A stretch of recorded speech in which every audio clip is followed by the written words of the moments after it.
Hello, this is Patrick. I wanted to do this quickly. There's about 20 videos I want to do, but I'm just going to do some interesting ones because the idea is these videos are not the all-seeing eye in the sense that it is here to encourage everyone to really go into their heart to see the landscape because the internet could disappear sometime in the future and you have to rely on yourself. And the veil between the worlds is getting thinner and thinner, and you can see more and more, and you can access your more and more. The more you uh, get off the addiction of television and the mass media, the more you'll hear your inner self, and you'll get the picture what you should do during these trying times that are coming up. Now, I wanted to, so that's all I'm trying to do. Some of these ideas are to stretch the imagination. What is really happening? This is not a made up stuff. This is not conspiracy. This is it. This is the frequency, and I do it by measuring the frequency. Now you can internalize your pendulum and your dowsing rod. You just do it internally, and you can practice techniques. You don't need a physical. So somebody wrote that in the comments. Oh, you have to do this physical. No, you don't. I check in all the time. Probably my strongest tool is my solar plex. And sometimes it's really not good because you go into a room and you just feel everybody's stuff. And this is actually an extension of the solar plex and the heart chakra and things. That's my theory. All right. Other dowsers would say something different. Okay, I wanted to talk about Assange. Assange, if you're watching this, essentially, when you leave the Ecuador embassy, you'll probably be assassinated. All right? Is it all right if I tell him that? Is it okay if I tell him that? Yes. Yes. So he's in safety as long as he's in the embassy? Yes. Do they plan to assassinate him as soon as he leaves the embassy? Yes. And I got permission. Do I have permission to tell Assange and the world this? Yes. Okay. And it's very clear. Now Assange, he's not exactly who he appears to be. So he douses as a decent man for what he does. He's in the political, cultural arena. You know what I mean? He's in the media, the landscape. He's part of our culture. And for those individuals to do that broadcasting to the masses, they resonate. About 4 or 5 is the highest, and those are decent people. All right, they're doing the best they can. They're not perfect human beings, but they're doing a service in the political arena, in business, in insurance, in Hollywood. If they are 4 or 5 vibration, they're pretty high. You're not going to find 7, 8, 9, 10 vibration in those fields. If you do, it could be in the background, never on the camera, as it were. So at least he's not a 2 or 3, which are the satanic Luciferic consciousness, which most of politicians and people in the media are. That's kind of like, so he's, for what he's doing, he's decent, and he's in extreme danger. He's been in extreme danger all year, and I can see that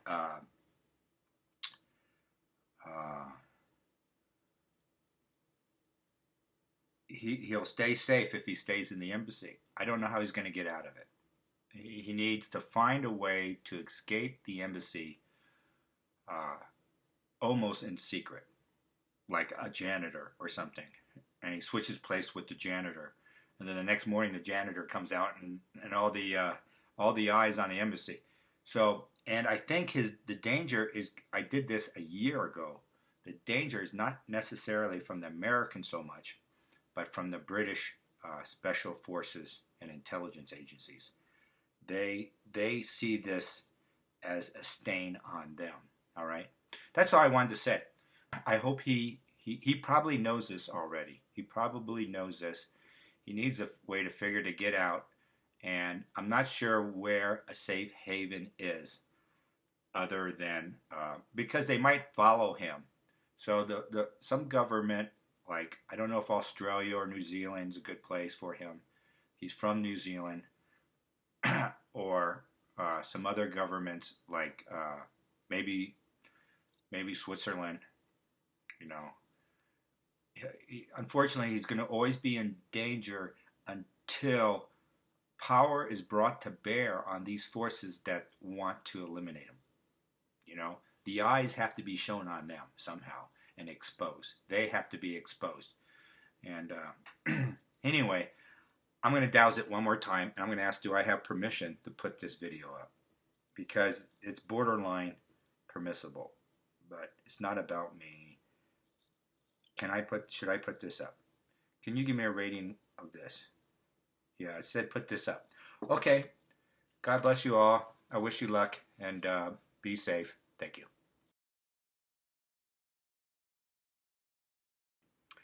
I'm going to see if I can find a safe haven for Julian Assange.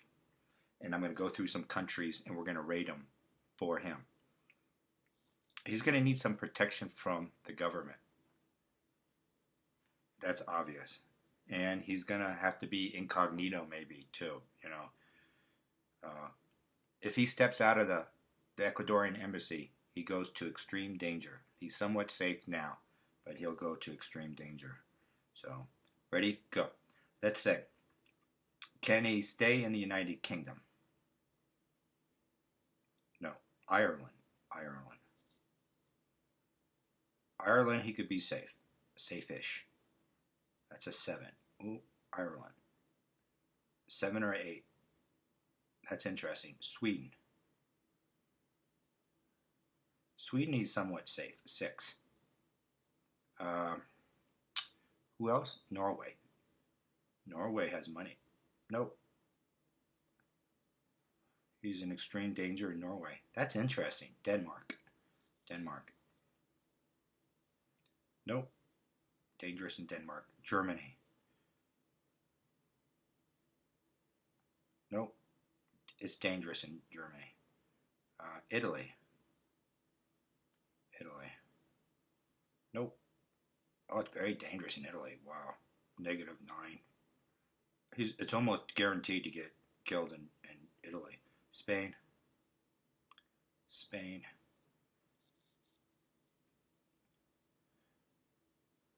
Well, Spain is neutral. That's interesting. It's a flip of the coin. You'll probably be okay there. At least it's warmer, especially south. How about Barcelona? Yeah, Barcelona. But it's safer in Ireland, but it's sunny in Spain. How about Australia? Oh, very, very dangerous in Australia. New Zealand, he'd probably be killed in Australia. New Zealand. Oh, New Zealand. Okay, it's somewhat safe there for you. Oh, that's interesting. That's very interesting. India. India is a bit safe, but you're better in New Zealand. Tibet. This just came to me. This is just a little bit dangerous. Yeah, somewhat a little bit dangerous. That's interesting. I thought that would be safe. Okay, let's try South Africa. That's dangerous. The problem with some of these countries, the third world in particular, like South, they're all open to bribes so they can fine you. You know what I mean? That's just the way South Africa is. How about Hawaii? You know, it's a little bit safe. As I said, it's not the Americans that are after him. It's going to be the British intelligence agencies, SAS. This is about a 5 here. You might be somewhat safe. You can move around. All right.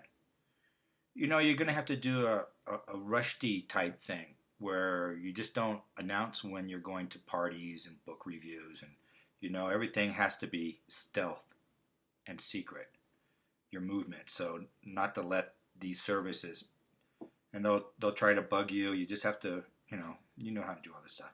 Okay, where else can he go? I'm not thinking of everything. How about Russia? How about Russia? Actually, he's not doing too good in Russia. Let me see. It's not high danger, but it's moderate danger. Yeah, I don't know why. That's interesting. Let's go back to Europe. How about South America? How about Brazil? Let's see if he goes down to Brazil. Where is he in Brazil? It's a neutral. A flip of the coin. How about Argentina? Ooh, Argentina be very dangerous. How about Uruguay on the beach? Uruguay and the beach. It's a flip of the coin. And anybody else? Mexico. How about Mexico? The problem with Mexico is everybody has their hand out. -6. Pretty dangerous. Pretty dangerous. Pretty dangerous. Okay, that's all I have to say. So, I'm not sure about some of the countries in Asia. Singapore would be interesting, and I didn't check that. And gosh, his own home country, they're too close to the UK secret services. They're too close to each other. So that's all I wanted to say. That's just for Julian Assange. He's been this way. He already knows all this information, but he probably needs to hear it again, and he needs to know where he needs to get out of there secretly. He almost needs to get out secretly.